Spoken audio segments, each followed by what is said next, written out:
Welcome back, listeners, to another edition of Interventions and Detentions with your host, Brad, coming at you with Season 2, Episode 23. I can't even imagine that we're at Episode 23, but I don't have to imagine because we're here. This is it. It's Season 2, Episode 23, and we're going to be talking about the topic of recess today. Recess matters more than you think, more than we think. We're going to just jump right into it. We're going to talk about that single topic that every adult listening probably has an opinion about.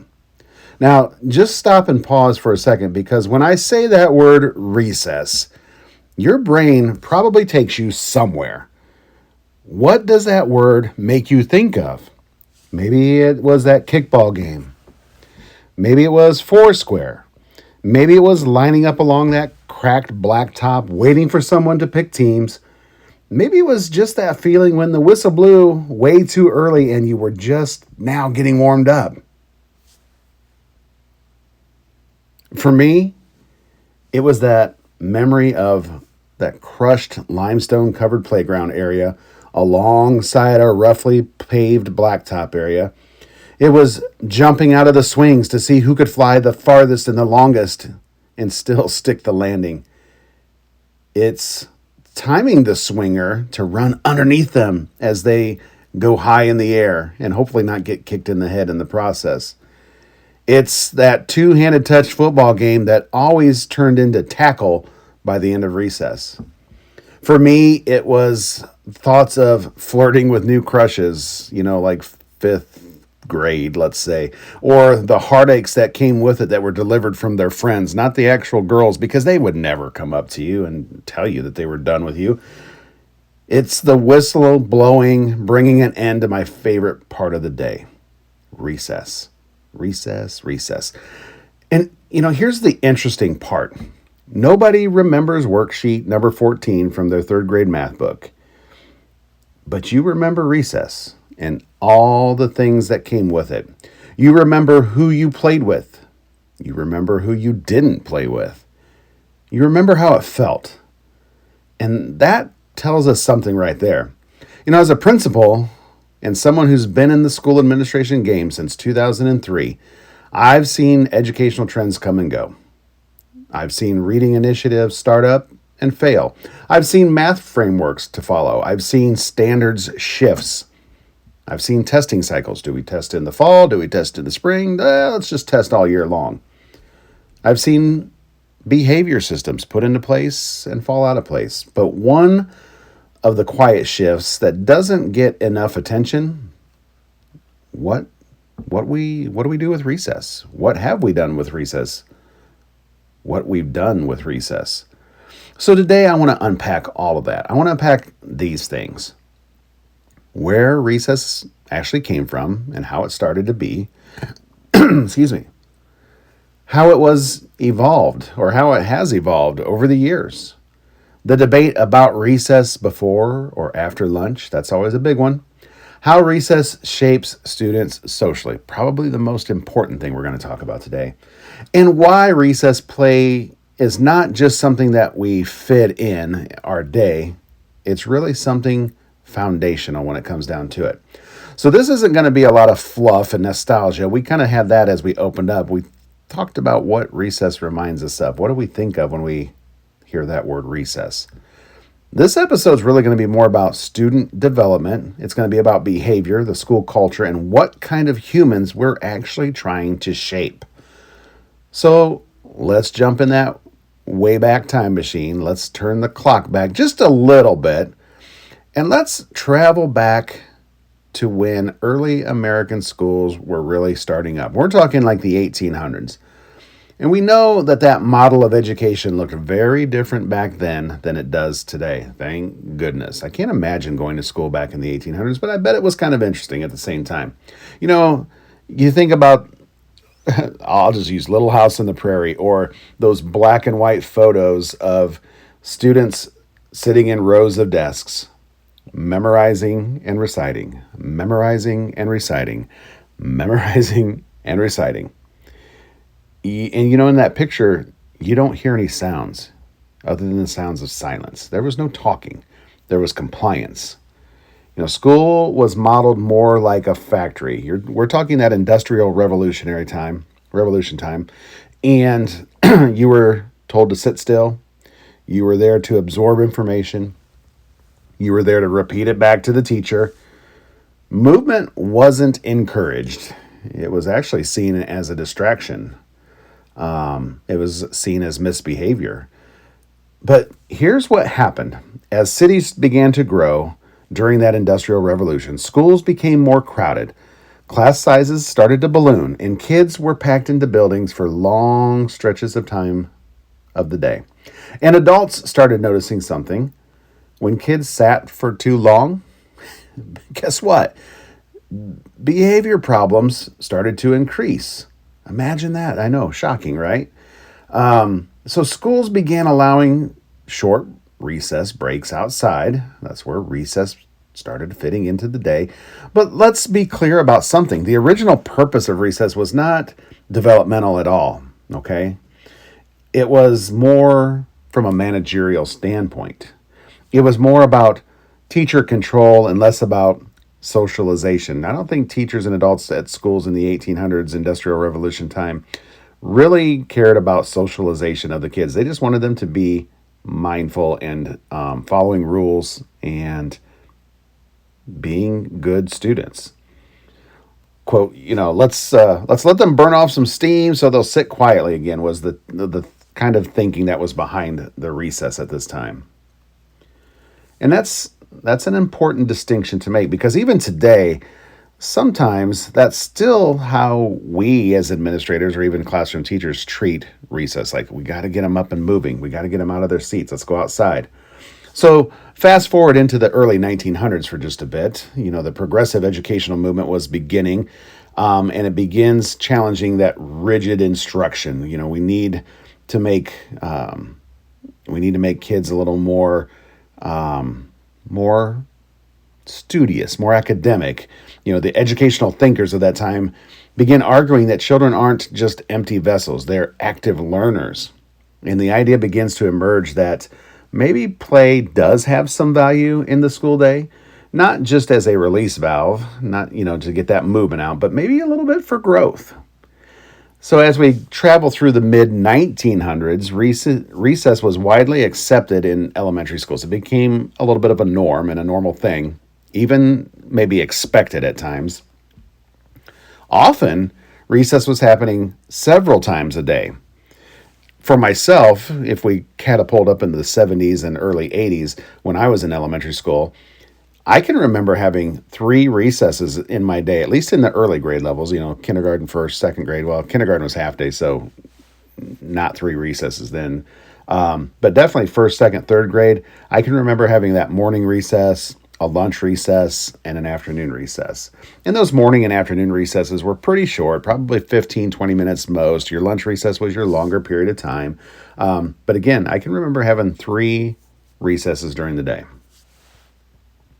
So move past the 70s and the 80s and get into the 90s and early 2000s. And now the shift in education is high stakes accountability, high stakes tests, assessments, state assessments, federal assessments, standardized testing pressure. Instructional minutes became something that was sacred and that we couldn't waste 1 minute of them. And something had to give. What do you think that was? Most often, it was recess. That was the one thing that you could trim from your schedule and make up some of those minutes. I remember being in an early administrative meeting where the conversation sounded something like this. If we could just cut 10 minutes of recess, that's 50 more minutes a week of instructional time. I mean, that's good thinking, right? It sounded logical and meaningful. It sounded efficient and a little bit necessary. We need more time. We never have enough time. Was it data driven? I mean, we could dig up the research on why this was going to help catapult those test scores through the roof. I mean, it might be in John Hattie's book. I'm not sure. We'll have to look it up and see. But here's what we didn't really calculate. When you cut out the movement, you don't eliminate the energy in the student. You simply displace it. And then that energy shows up in other places like the classroom when you're trying to increase that instructional time. So it shows up as fidgeting, in off-task behaviors, in emotional regulation challenges, or maybe let's just call it dysregulation. We try to squeeze productivity out of these kids by shrinking their most natural developmental outlet. How smart was that of us? And we're still feeling that tension today. So, how has recess evolved? Let's talk about that and how it looks today compared to when many of us were kids. When I was young, recess felt a little bit unsupervised by the adults. We had the playground, we had some equipment, we had some adults who were mostly there to make sure that nobody broke a bone. I can remember most of the time the teachers would stand together, one, in pairs or however many there were outside. I was from a small elementary school of 2 sections per grade level, so those 2 teachers would bring us outside. At the same time, they'd stand and chit chat, or what it looked to me as chit chatting, and we ran the playground, and hopefully didn't get hurt in the process. Nowadays, recess is way more structured. I know a lot of schools talk about playground zones that they have kind of sectioned off for students. They have tight schedules to adhere to. Like first grade, you're going to go out and then you're going to come in, and then second grade, you're going to go out right after that. And you have to be out there at 9:02 because at, 9:23, second grade's coming out or whatever. Sometimes I've even heard of schools having lesson plans for recess. I'm not sure that I would go that far, but there's also like equipment rotations and sharing of things that have to be divvied up sometimes on playgrounds just because of budgetary issues. And there's all good reasons for all of that. There's great reasons for all that. But now I feel like we care more about inclusion for kids. That's a big part of recess too. Ever hear of the buddy bench? I bet every playground out there has a buddy bench. That was a cool concept. I don't know whose idea it was. I've had schools where I've had buddy benches at every single one of them. We label them as such and tell kids and teach them, like, when you need a friend, if somebody's not including you, you go sit on the buddy bench and somebody's going to come over and pick you to play with you. And that does happen most of the time. I feel like kids have a really soft heart for the buddy bench. And we also care more about safety nowadays. At our school, we practice recess procedures at the beginning of the year. We tell them how to use the slide properly. We go down the slide on our bottoms. We don't go down belly first. We don't try to run up the slides. I mean, we have a lot of set of rules and procedures for outdoors that we want our kids to follow because we want them to be safe. We, the grown-ups, understand even things like the bullying dynamics better because of recess. But here's where the tension can really start to ensue. The more that we, the adults, structure that recess process, the less it becomes authentic, free play for kids. And free play is different than organized activity. Okay? When adults create the rules and we enforce the rules and we solve all the problems and disputes that the kids have, the kids themselves don't build the same type of social skills. Free play, when we allow it, forces kids to do things like negotiate the rules themselves. They can adjust to other people's ideas. They can actually handle disagreement because they're forced to. And they learn to manage disappointment, which is a great life skill to have. Kids need to feel disappointment so they know how to handle it. And those skills can be and should be messy. I'm going to just say that right now. When a kid's disappointed and they're trying to work through that, that's not something that's not going to be messy. It's going to be messy. There's going to be tears probably. And, this also means that recess in itself should be messy. It is and should be messy at times, at least. And sometimes as adults, we just want to clean up the messy stuff. We want to come in and fix things. I know I do that a lot too. But development is, and also should be, somewhat messy, at least at times. I've even seen schools where recess became so controlled by the adults that it looked almost like a PE class, so structured. And I've also seen schools where recess had zero intentional adult presence. Like I said, the adults standing around having conversations, they're on their phones, not paying a lick attention to what's going on around them. And neither of those extremes are going to work very well for you. I don't think that's any surprise. Kids need some space, but they also need coaching on how to use that space. I know I've had conversations to my staff before, like, we're not referees. We're facilitators. We need to be facilitators. And there's a big difference. A referee blows the whistle, they declare a winner of the game or whatever, the match. But a facilitator, they ask questions to find out what happened. That's one of the first questions. What happened? Maybe they ask, how could we solve this differently? They kind of coach you through these problems. What would make this fair? These are the kind of questions they pose. Recess is social curriculum at its roots. It really is. This is where our kids learn social norms, skills, coping skills. Recess is social curriculum at its root. And like any curriculum, it does need adult guidance, obviously, but not adult domination. Let that sit for just a second. All right. Let's move on to another, what I would call hot topic. And it's probably not as hot a topic today as it was maybe a decade ago, because even 2 decades ago, I think that's when this whole debate and research kind of surfaced and bubbled to the top about maybe we should do that lunchtime recess before lunch. There's a novel idea. Just so do we do recess before or after lunch? Let's talk about that. That's a great debate, and there's a divide among, it can create a divide among staff really quickly, I think. Recess before lunch or after lunch, there's a lot of different aspects that we can consider. Traditionally, most schools have scheduled lunch first and then recess. And there's some logic behind that. Basically, eat, then go play. I think sometimes it helps from a scheduling standpoint because it kind of helps like a rolling lunch schedule. Kids come in, they eat, they go outside. Kids come in, they eat, they go outside. Instead of having to go outside, come in and put your things away, go to lunchroom, a little more labored, I think, in that type of setup sometimes. But, like I said, over the last couple decades, the research started showing something very interesting to us administrators and teachers.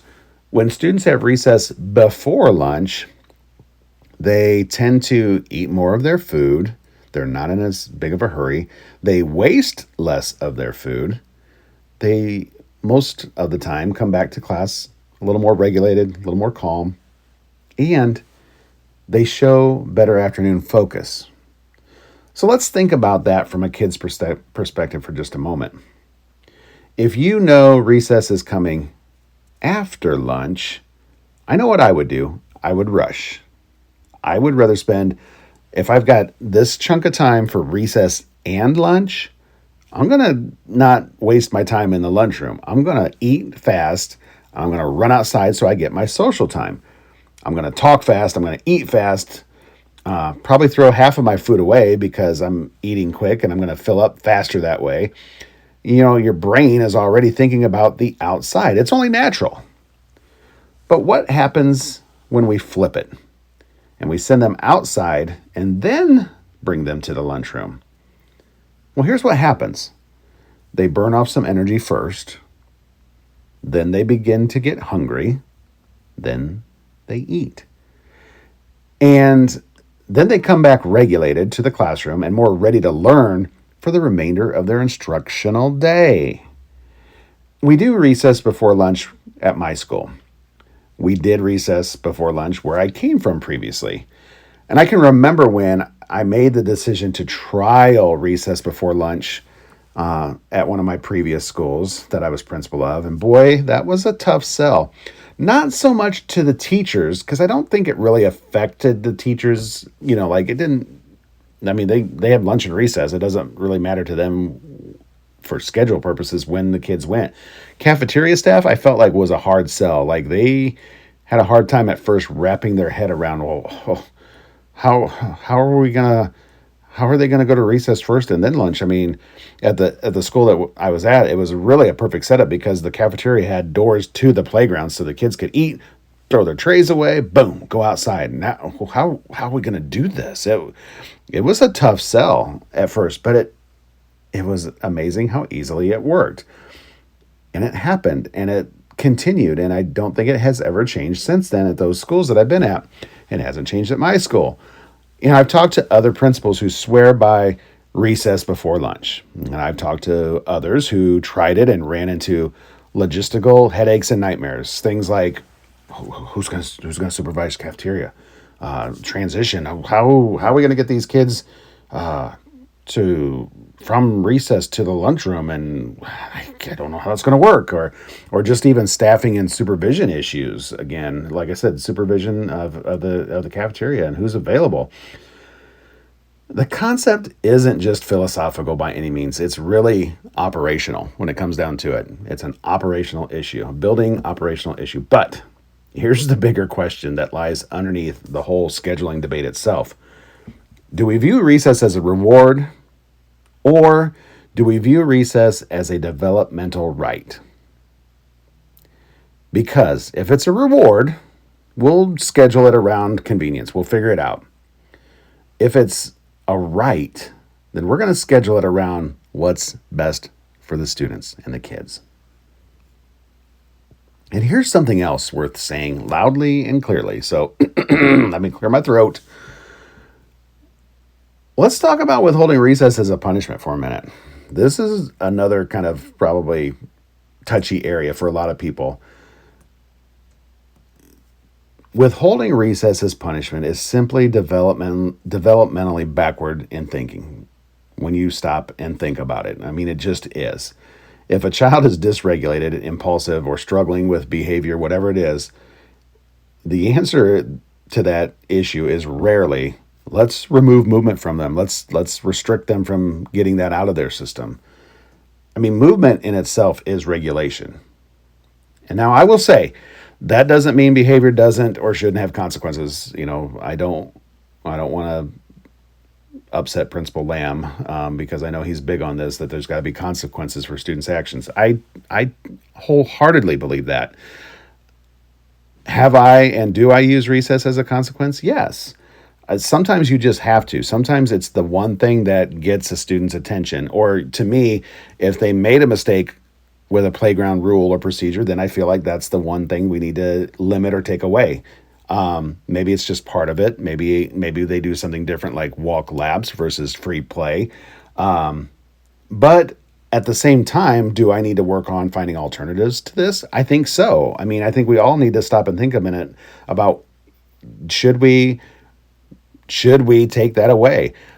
I know, I believe in our health policies, for our school board policies, it actually has some language in there about not taking recess away from kids as a consequence. So I know there's schools that are moving in that direction because of health and wellness policies. It just means that we administrators have to think carefully about which consequences make the most developmental sense for that student, for the behavior at that given time that they exhibited or that they have chosen. It's really all it's down to. There's got to be probably some better alternatives than just the old, you're losing your recess today.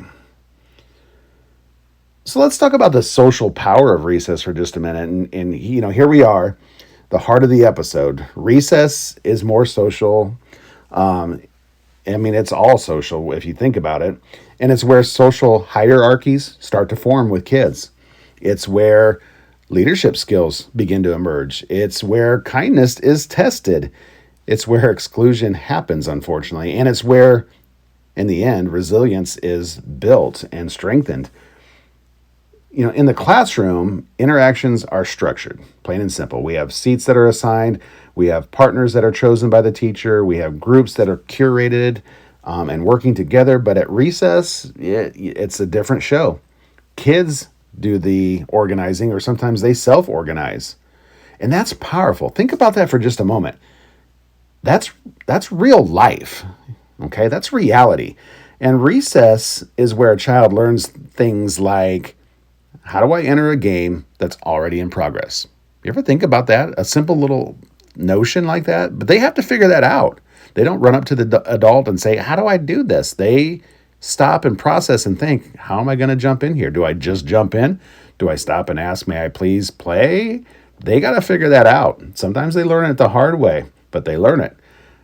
They might learn things like, or try to answer questions like, what do I do when someone says no? There's a tough one. How do I handle losing? You can't always win. How do I repair or even respond after a conflict? There's always going to be some conflict on the playground, guaranteed. Those are adult level skills that they are learning in that process of recess. And they start and develop further on the playgrounds every single day. They start there and they develop further on those playgrounds. And here's the part that we don't romanticize enough. I like that word, romanticize. Here's the part that we don't romanticize enough. For some kids, recess can be the most stressful part of their day. All right. You think about that socially anxious child, the child who struggles with impulse control, maybe, or the child who is still learning emotional regulation. To those kids, recess can feel overwhelming. I mean, it can put them out of their comfort zone. I know we have some kids at our school that recess is just too much sometimes for them. And that's tough because we still put them out there in those situations. And maybe we need to think about some alternatives for some of these kids. So our role as the adult isn't and can't be to take over for those kids. Rather, we got to try to learn to scaffold for them a little bit. I mean, because we can't protect them all the time. There's going to be times in their life where it's going to be crowded and noisy and overstimulating. We got to scaffold recess time, just like we have to scaffold instruction for those students in the classroom. And maybe that means we need to do more things like, I don't know, pre-teaching some social strategies to kids, creating structured play options for some kids. Maybe free play isn't quite what this kid needs because he can't handle that situation. But maybe if we offer them something a little more structured, whether that be a game or, limit them to like, hey, we're going to play in the sandbox today and we're going to dig for some cool rocks and things. I can remember I had a PE teacher, really good PE teacher. Shout out to Heidi Collins. She was at a previous school that I was at as an administrator, and Heidi took it upon herself to begin teaching kids playground games and the rules of those games. She saw that there was a need for that, and she would introduce a new one about every week or every other week, teach the kids how to play it, take the things, if there was, materials or whatever that they needed to play that game. She would have those out at recess, and she used PE class to teach kids the game. And I thought that was so awesome because it really cut down on a lot of rule issues outside or, arguing about how to play the game because we taught you how to play the game. And it was just an awesome thing. I thought that was such a good thing to have that structure installed in the kids through PE and learning recess activities. It was a great idea. Maybe we need to assist in assigning peer buddies for students rather than just telling them to go sit at the buddy bench and wait for a friend to come, because sometimes those friends don't show up and that kid or that student is sitting on that buddy bench all by themselves all day long. So maybe we need to empower some other students to be the ambassadors for the buddy bench and, say, hey, when you see somebody over there, I need you to go check in on those kids and see what you can do to help get them off the buddy bench. Maybe we just need to do more coaching of conflict resolution. There's an idea in itself. And I feel like our building does a lot with that, with our school counselor, Kristen Alexander, and our teachers also model that and reinforce it in the classroom. But I think as educators as a whole, not just my building, I'm talking the country, we need to do more coaching of conflict resolution. We need to teach our kids how to resolve conflict in a peaceful way, not using our hands and feet, which often happens in my building, especially with kindergarten and first graders. I've seen incredible growth happen during recess when adults approach it intentionally, not just looking at it as I'm out here babysitting to make sure nobody gets hurt for the next 20 or 25 minutes, but they look at it as a social developmental time. And that's when things happen in a good way for students. If we want students who can collaborate as adults, we better value the space where that collaboration is first practice, the playground. So I'm just going to make a case for play one more time. Let's zoom out beyond the school logistics and the schedules just for a moment. Why does play matter neurologically? Well, if you look it up, the research tells us that play builds executive function in children, plain and simple. What does that mean? It means things like the development of impulse control or our working memory and flexible thinking. And those, my friends, are not bonus skills. Those, my friends, are life skills. So play also reduces stress hormones in kids and even adults. If you think about adults and we go out and do something fun, maybe it's just a walk, some physical activity, or we go play pickleball or go play catch with our kids, your stress level comes down. So play itself reduces stress hormones in kids. And kids do have stress, boys and girls, I guarantee it. In today's world, even elementary students carry stress. Sometimes we, the adults, put it on them. They have stressors like, academic pressures that either we put on them or they put on themselves. Obviously, family dynamics in today's world can cause stress for kids. How about technology overload? The cell phones, the devices that we are letting kids have access to. You don't think that's causing stress? Take a look again, okay? It's causing some stress. Unstructured play is protective. Okay, I'm going to say that again. Unstructured play is protective. When I say unstructured play is protective, what I mean literally is it protects kids. It protects their nervous system from that constant stress. It protects their confidence by giving them space to make decisions. It protects their resilience because they're actually learning to navigate small conflicts before life hands them bigger ones. All right, play isn't just fun; it's preventative. Self-directed play actually buffers kids against stress, anxiety, and emotional overload. Think of it like this. A buffer absorbs impact, right? So think about a shock absorber on a car. We'll take it to another level. You still hit bumps in the road, but you don't really feel every jolt at full force because of that shock absorber. It's a buffer. Kids hit bumps every day, especially at recess. That academic pressure, the peer drama, family stress, social comparison, performance expectations. Even elementary students carry more than we sometimes realize. But self-directed play is one of the only parts of their day where they're not being evaluated by the adults. They're not being corrected by the adults. Sometimes. They're not being graded or measured in any way. There's no rubric on the playground. Luckily for me, there wasn't, because I probably would have been at the bottom half. There's no score that goes in a grade book about their recess. I don't think I've ever seen a report card that talks about a letter grade or a score for how they do at recess. Kids get to make the decisions at recess. They get to change the rules, sometimes for the good, sometimes for the bad. They get to experiment. They get to fail without it becoming a permanent issue or consequence. The autonomy that they experience allows their nervous system to reset. When a child runs, climbs, invents, explores, negotiates, and laughs, their body shifts out of that stress response mode. Their breathing slows down, their muscles release tension, the brain gets a break from that constant direction that we're giving them. That reset doesn't remove the stress in their life, but it does soften it just a little bit. It keeps the stress from stacking up without release. And over time, that matters. It really matters, because a child who has consistent opportunities to discharge stress through that movement and social play is less likely to carry that stress into the classroom as behavior or misbehavior or shutdown or emotional outbursts. So when we protect unstructured play, we're not protecting, quote, fun time, unquote. We're protecting regulation. We're protecting resilience, and we're protecting capacity to grow.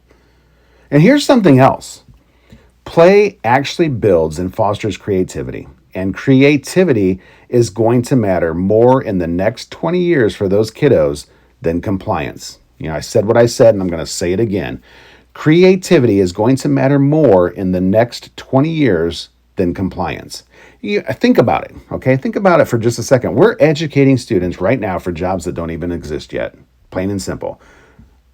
Okay, content knowledge does matter. Yes, I totally agree with that. But adaptability matters more, in my opinion.